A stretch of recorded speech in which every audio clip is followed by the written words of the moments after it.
Chris here, back for another Football Manager 15 video. Today we are once again with Stoke and we will be playing against West Ham, like I said, but a bit has been going on since we have just proceeded through the transfer window. So first things first, we'll check what's been happening. The last time I saw you was the Norwich game where we lost 1-0 before the transfer window. Since then we've had a very good run of games. I said that we might be picking up form, but then obviously the two losses didn't help, but we've found our stride a little bit in the last couple of games. So following the Norwich game, we did play against Wickham in the FA Cup third round where we won 2-1. We actually conceded first.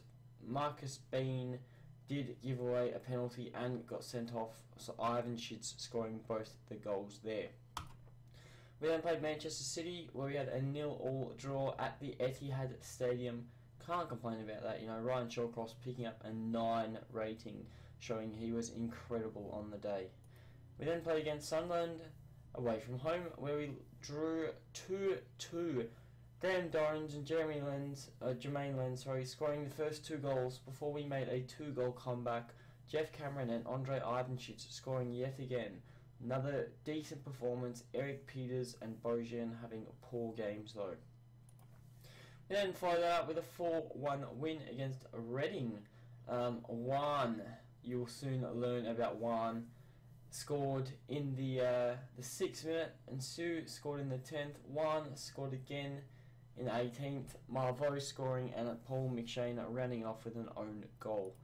We then played against Southampton at home. The first game at home in 3, and we managed to pick up a 2-2 draw. Joselu scoring both the goals, before Ryan Bertrand scoring in the 56th and Junozovic scoring in the 92nd minute. So we should have really won that game, but you know, 92 minutes we just didn't hold up our end of the deal.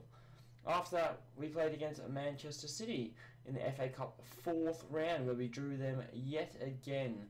Man City, I'm not sure if they're proving to be a bogey team or a good team. As you can see, the first time we played Manchester City, I do believe it was actually the game where we drew 0-0. So you know, you can't complain about that. A 0-0 draw is not too bad, but what can you do there? The second game we played against them, we had a 2-2 draw.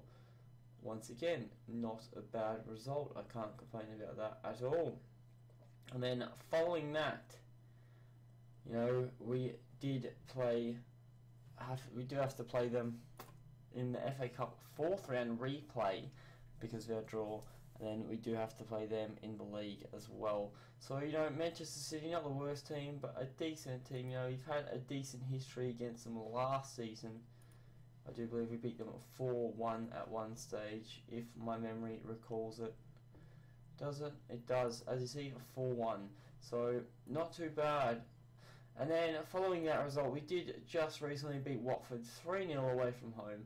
Walshide, Benya and John Flanagan the scorers. So today's game is against West Ham, who are currently sitting in 9th position. As you can see in the competitions table here, we are currently 13th. So although we were 14th before, I know we're only 13th, but a lot of progress has been made. So as you can see, there is now a 5-point gap between ourselves and Sunderland, which means we are slowly escaping the relegation battle. Sunderland still in there, Reading, Crystal Palace, Watford, as you see, Bournemouth and Ipswich there as well. But Ipswich and Blackburn more than likely definitely going to go down, but that last spot is still up for grabs. But we have also closed the gap towards the top of the table. Obviously Manchester United have only lost one game, as against Chelsea, no surprise, but they're at 68 points, they are flying. Chelsea on 55, Arsenal 49. As you can see, we have 29, so you know, 1 win puts us above Norwich, 2 wins puts us into 9th against where West Ham are currently placing, and so on and so forth. We could still potentially finish top 5 if we have a decent run. We need to pick up wins against these teams.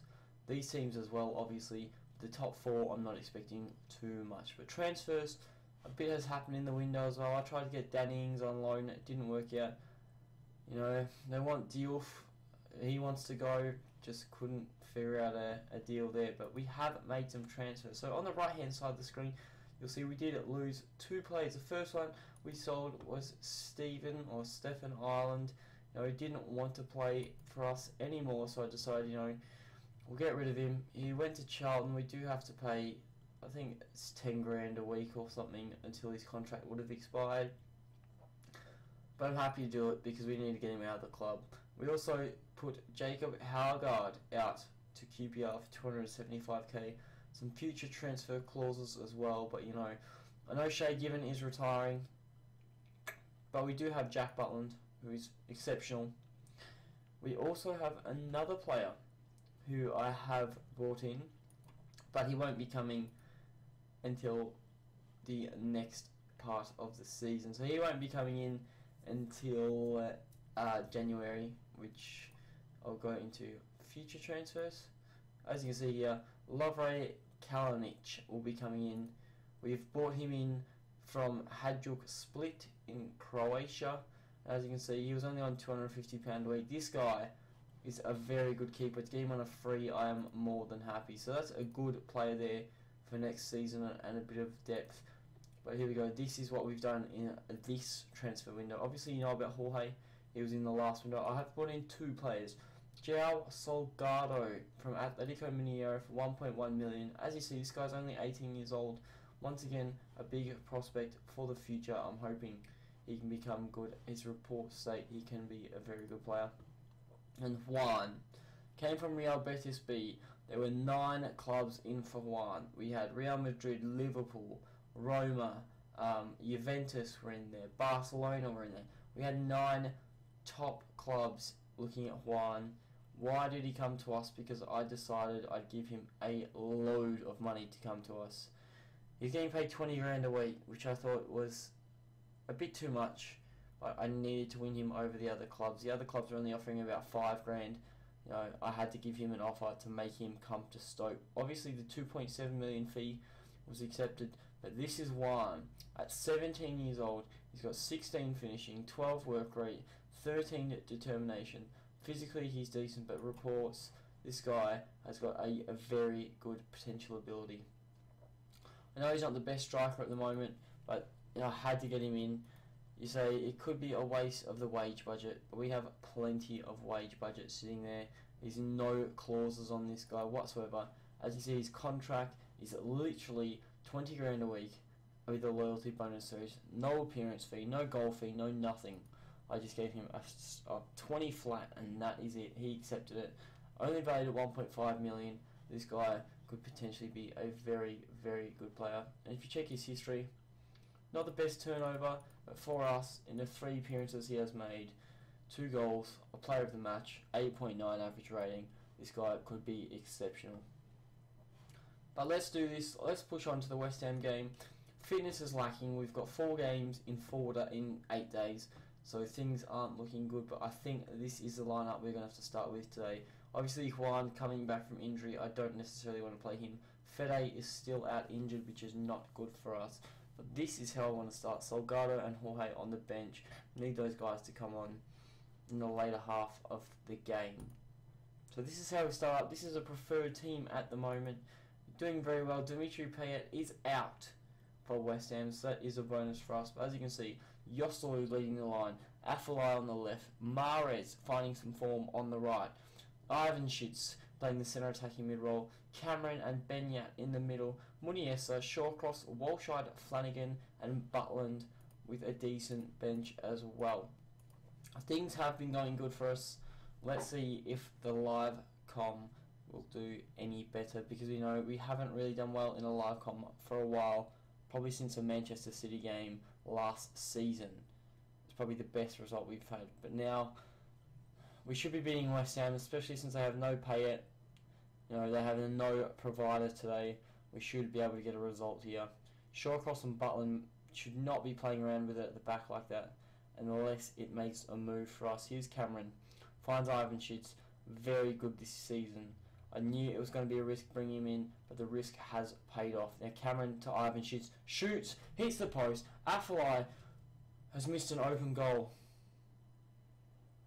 Afellay has missed an open goal. You have got to be kidding me. Oh, heartbreaking. Short cross on the ball now. Mahrez, you need to find Cameron. There you go. Gets around. Ivan can't find Afellay. Afellay, it's disappointing. It's very disappointing. Milfitano on the ball now. Gets to Khazri. Khazri finds Kingsley Coman, who is coming up from Juventus. Big move there for West Ham. Khazri puts in the back of there. Ibrahim Afellay, this is your fault. Someone has to take the blame, and it is definitely Afellay. That is what you get for missing an open goal. Of course this happens. Of course.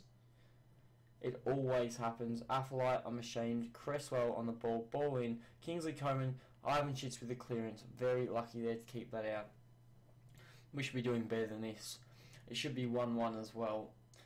Once again, West Ham building on the pressure. Ivan Shits though collects. Can't get it past Coman. Milfitano on the ball. Finds Khazri. Coman. We need to lay a tackle. Jarvis on the ball. Khazri. Butland. Oh, Butland with a double save. Very lucky yet again. We are having plenty of the ball. We just need to start getting it in our final third. 33 minutes played. It's 1-0 and things are not looking good. Adrian with the goal kick and Milfitano plays the ball. Short cross intercepts from Sacco. Muniesa. Cameron now to Ivan Shoots. Gets round one. Yosselu picks up. Tries to play in but Aqua gets the short cross. Captain fantastic. There you go. Afellay. Muniesa. Ball in. Head. Yosselu hits the post. We've hit the post twice now. Oh. We've had 18 shots. We have not been good enough by far. Ibrahim Afellay, I'm looking at you. You need to make a difference. It should be 1-1. I'm never going to forget that. It should be 1-1. Kingsley Coman on the ball. We need something to happen. Now Ivan Shits has picked up a knock. Oh, it's devastating. That is devastating. We need to make a sub. Ivan Shits is going to have to come off. Oh, Arnautovic is going to have to come on, I think. Oh, no. We'll tell you what. We'll bring on Glenwee on. We'll drop him back. Benyat up top. That's not going to help much because Benyat's tired. So give Benyat another 5. Because we don't want to risk him. Ivan Shits may be injured, which is not what I want to hear. He's been playing far too good to be injured. Especially considering we have a lot of fixtures in the next couple days. It's not the news I want to hear, but Butland on the ball. That was a terrible highlight. 70 minutes, 71. I'm going to have to make some subs, definitely. Arnautovic, come on, you've just recently come back from injury. Flint Afellay in their attacking midfield role. Swap Arnautovic and Mahrez around. I think Mahrez can play decently on the left.